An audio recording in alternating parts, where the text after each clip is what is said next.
as a single adult myself, and probably you too, especially for some of you that are single moms, it can be really tough at different times. And one of the areas that I hear a lot from, that people contact me about, email me about, is being lonely.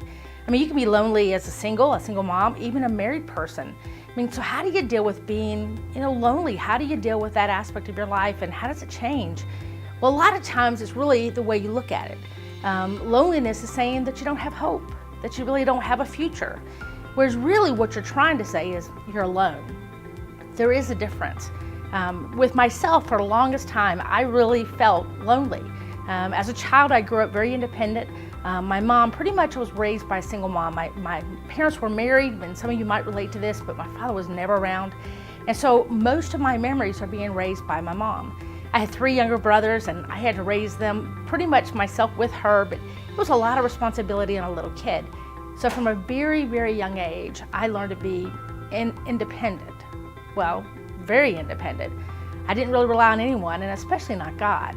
So by the time I was a teenager, I thought I had it all. I thought I knew it all, and I didn't need anybody's help. Well, then my mom finally got a divorce, and it was actually a blessing for our family that she did get a divorce, although it just created more fear and more independence.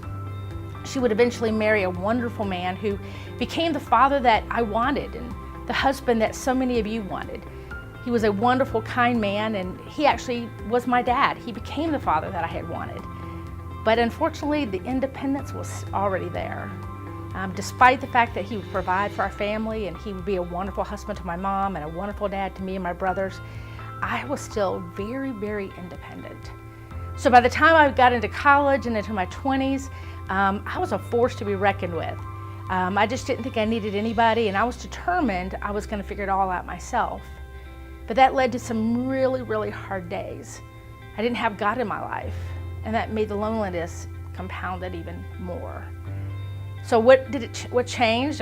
What in my life? What was the marker? What was the direction, and how that part of my decisions about my life and dealing with loneliness changed? Well, at some point in time, you figure out you can't do it by yourself. At some point in time, you do get tired of having all the responsibilities on your shoulders, that you have everything, that decisions are all on you. What house will you buy, or where are you going to rent, or buying this car, that car? How do you pay all your bills by yourself? You have nothing to share, no one to share those responsibilities with. But more so, how do you make decisions about just direction in your life? And so finally, I'd had enough of doing it on my own. My way wasn't working. I needed God. So I made a change. I surrendered my life to Jesus Christ. And I said, Lord, please lead me. I'm really, really stuck in my own ways. Please help me to make some better choices. Now, it wasn't all perfect overnight. I didn't just wake up and go, whoo, life is great now. It was still a tough road, because I'd pretty much been stuck in a certain way a long time. It would be years still before I would realize that my loneliness was really not true anymore. I wasn't lonely anymore. I had hope. I had a future. God was working in my life. But what it was is I was alone. And alone is the reality of all of us. So what do you do with that feeling of being alone? Well, it's important as a single adult, as a single parent, that you have community.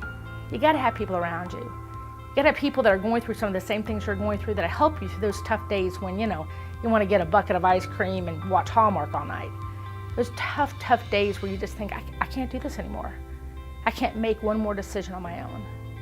You need your church. You need to be in a church that's growing, that's healthy, that's helping you to grow in your walk. You need to be studying the Bible, reading the Bible, in a Bible study, learning what it is to follow Christ.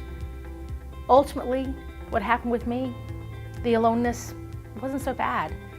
Yeah, there are days that are still tough, but as I continue to grow in the Lord, I realize that some of those alone times are good. Sometimes we need to be alone before God. Sometimes we need to be quiet and listen to that still small voice, that voice that gives us peace, that voice that gives us a hope. So when the enemy tries to lie to me and say, oh, you're lonely and life will never change and you'll always be stuck this way, you can bind the enemy in the name of Jesus Christ and say, no, I have hope because I have Christ. And during this season that I don't have someone in my life, it's okay, because I have him in my life. And that's all that really matters anyway. So be encouraged, single moms. Be encouraged, single adults. There is hope. And it's not so bad all the time.